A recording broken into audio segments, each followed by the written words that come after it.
जय जगन्नाथ समस्त को।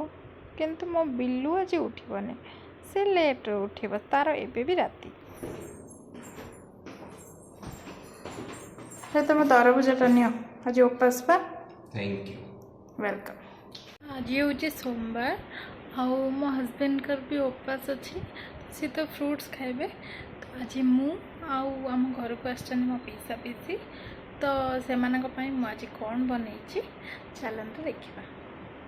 तो आज हूँ सोमवार आउ आज मु बहुत सारा आइटम बनई खावाई। आज मो पीसा पीसी भी आसछंती तो जमीक कि आंब कलरा चिप्स कदली चिप्स पापड़ भजा पोटल आलू कषा आपण मैंने तो जानते जमी गरम हो तो भात लेंबू और लंका चकटी खाइले बहुत टेस्टी लगे। आपण मैंने भी सेमती करी खाइबे बहुत भल लगे। तो आज वीडियोटी देखिए थैंक यू सो मच। जय जगन्नाथ।